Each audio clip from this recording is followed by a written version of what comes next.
इतिहासात याआधी पुण्यामध्ये एकदा धचा म झाला होता। आज बारामतीत भाषणादरम्यान महादेव जानकरांकडून बचा म झाला। अजित पवारांबद्दल बोलताना जानकरांची टंग स्लिप झाली। पाहूया हा एक रिपोर्ट। आणि अजित दादा हा मनमोकळा माणूस आहे, भामटा बाबडा माणूस आहे, बाबडा माणूस आहे।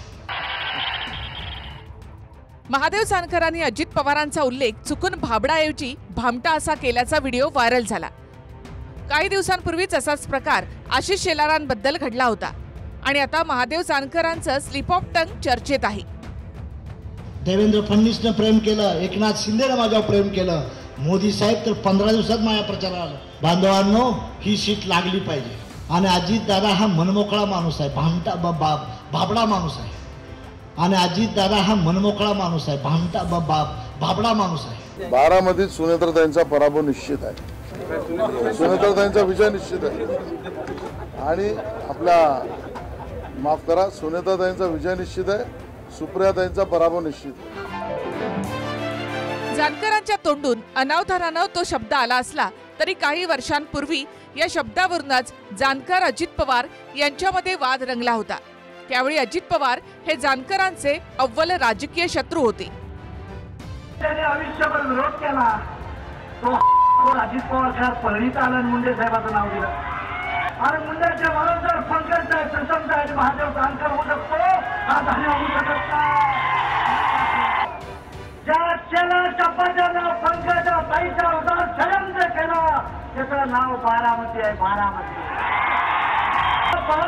भगवान बाबाची शपथ घेऊन सांगतो, बारामतीची वाट लागल्याशिवाय महादेव किंवा मिळाला मंत्रीपद मिळालं बस, महादेव जानकर पण मंत्री झाले, सगळ्यांचं चांगलं हो। पण ती बाबा मंत्री झाल्यापासून बारामतीचीच वाट लागावं लागली का? हा पहिल्यांदाच समाजाला जी आश्वासन दिली ती पूर्ण करा। बारामतीची वाट लावायची का नाही ती बारामती काय ठरवतील। परवा तर परळीला शिवाय दिले।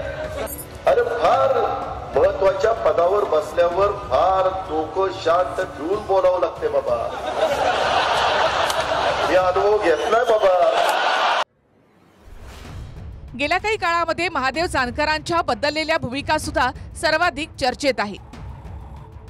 शिंदेंनी भावना गवळींचं तिकीट कापल्यास भाऊ या नात्यानं त्यांना माझा पक्ष तिकीट देईल असं आश्वासन जानकरांनी दिलं होतं। गोपीनाथ मुंडेंच्या वारस पंकजा मुंडे आपल्या बहीण असून त्यांची त्यांच्या पक्षामध्ये अडचण झाल्यास माझ्या पक्षातून लढावं असं जानकर वारंवार म्हणतात। मात्र बारामतीमध्ये बोलताना सुप्रिया सुळेंनी फार काळ भावाकडे थांबू नये, त्यांनी वेळेत सासरी जाण्याचा सल्ला जानकरांनी दिला। फक्त जर तिला सासरवाद जास्त व्हायला लागला तर भाऊ म्हणून माझी दरवाजा तिला उघड आहे, तेवढंच मी सांगेन। तिथं सासरवाद झाला तिला तर विशेष म्हणजे पहिल्यातला सहन करावा, राहण्याचा प्रयत्न करावा, पण नसलच होत तर मग आय एम ऑलवेजली वेलकम टू हिम। भावनाताई गवळीनी च्या प्रत्यार्थ मुख्यमंत्री साहेबाला एवढीच विनंती करतो, तुम्ही जर तिला तिकीट नाही सोडलं तर माझ्या पक्षातून तिला तिकीट देऊन खासदार करेन। सुप्रियाताईंना मी सांगेन की बहिणीने भावाच्या घरी ज्या दिवस राहिले नाही पाहिजे, आपल्या माहेरात गेलं पाहिजे। काय होतंय, सुप्रियाताई चांगले आहेत, बहिणीप्रमाणेच आहे, पण तिने काय करावं, तुमच्या माहेरात जाणं, थोडीच फक्त माझी त्यांना विनंती। बारामतीमध्ये आदरणीय पवार साहेबांचं नेतृत्व आहे, खाली अजितदादाचं बघत होतं, मध्ये सुप्रियाताई होत्या, तसं हिला कोणीही नव्हतं।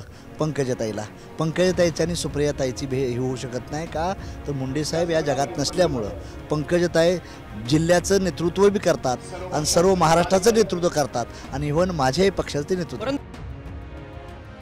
7-8 महिन्यांपूर्वीच महाराष्ट्राची जनता पवार ठाकरेंमागे असून शिंदे अजित पवारांमागे फक्त ठगे फिरतात अशी टीका जानकरांनी केली होती। तो व्हिडिओ व्हायरल झाल्यानंतर विरोधकांनी जानकरांनाच सवाल केले आहेत। एक झालं की अजितदादावर बेनिफिशरीज ऑफ द वोटर्स, म्हणजे सत्तेला बेनिफिशरी घेणारी माणसं अजितदादावर आणि एकनाथ शिंदेवर गेली होती, आणि कॉमन माणूस आहे ना तो पवार साहेबावर उद्धव ठाकरेवर आहे। म्हणजे जे पुढे येत गावातलं ठगे म्हणतो आपण, पांढरे कपडे घालून जरा रोज चमचरीत गाड्यात गॉगल लावून फिरणार आहेत, ती कुणाला गेलं तर एकनाथ शिंदेकडे आणि ती कुणाला गेलं तर अजितदादा। पण ती बी त्यांची करेक्ट माणसं नाहीत, ते ज्यावेळेस पुढची जाईल ना तेव्हा त्यांच्या मागच भाग कोण नसणारी माणसं। तसं उद्धव साहेबाला एक सिंपॅथी वर्ग आणि पवार साहेबाचा सिंपॅथी वर्ग आहे। त्यांनी का चूक म्हणले, बरोबर म्हणले, महाराष्ट्रातली जनता हे उद्धव ठाकरे आणि शरद पवारांच्या पाठीमागच आहे. म्हणजे ते वाईट नाही बोलले, चांगले बोलले आणि जे आहे तेच बोलले. हो त्याच म्हणलो, पण आता नाही, आता महायुतीवर जनता आहे, आता महायुती. 2022 मध्ये शरद पवार पंतप्रधान व्हावेत ही रासपची इच्छा असल्याचं जानकर म्हणाले.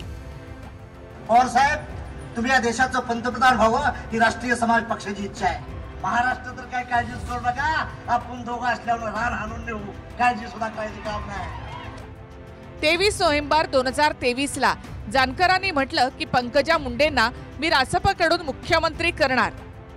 पंकजताई माझी बहीण आहे, बहीणच राहणार. ज्यावेळेस लय तिला नको वाटेल तेव्हा मी तिला घेऊन तिला महाराष्ट्राचा मुख्यमंत्री करेन, काय प्रॉब्लेम. 26 नोव्हेंबरला ते म्हणाले की मुंडे भुजबळांनी पक्ष काढला असता तर मी स्वतः मुख्यमंत्री झालो असतो. भुजबळ साहेब, तुम्ही आमचे नेते आहे. गोपीनाथ मुंडे आणि छगन भुजबळनी जर पक्ष काढला असता तर महादेव जानकर आज मुख्यमंत्री म्हणून इथं आला असता.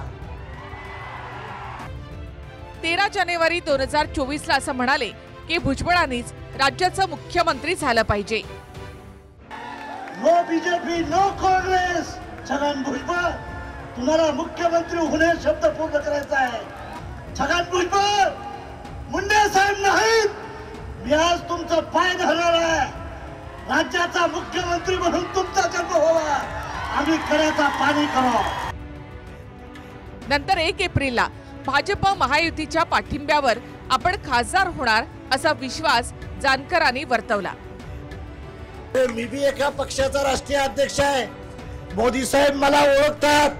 त्याच्या धर्तीने जर परभणीचा विकास नाही झाला तर महादेव जानकर पुन्हा तुम्हाला येणार नाही, हे विश्वास देतो. लोकसभेच्या आधी किमान 3 लोकसभा लढण्याचा निश्चय करणाऱ्या जानकरांनी अचानक एका जागेवर समाधान कसं मानलं हे कोडं देखील राजकीय जाणकारांना उलगडलेलं नाही. महाविकास आघाडी जागा देत नाही ती परभणीची, आणि महायुती माड्याची जागा देत नाही. माड्यात त्यांचा उमेदवार ठरला महायुतीचा, आणि महाविकास आघाडीचा परभणीत ठरला. मी दोन्हीकडून, परभणी आणि माड्यातून दोन्ही स्वतः लढणार आहे. माझ्या किती जागांची मागणी असणार आहे महाविकास आघाडी? महाविकास आघाडीला माझी विनंती आहे, आम्ही 3 मागितल्या होत्या, पण 3 नाही दिल्या तर 2 वर तरी सेटलमेंट व्हावं हे आमचा आग्रह आहे. पण आता मला एनडीएनं 1 जागा द्यायचं कबूल केलेलं आहे. असे आता मुख्यमंत्री आणि उपमुख्यमंत्री दोघांच्या वतीनं मिटिंग झाली. आता नाही, मला 1 जागा मिळेल राष्ट्रीय समाज पक्षाला, ही मला त्या तिघांनी शब्द दिला.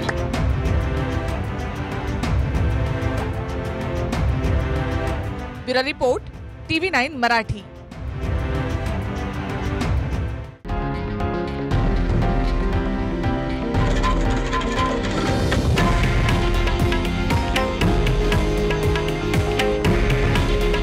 हे आहे देशातील नंबर 1 न्यूज नेटवर्क आणि आपण पाहत आहात TV9 मराठी. काळजी तुमची, हित महाराष्ट्राचं.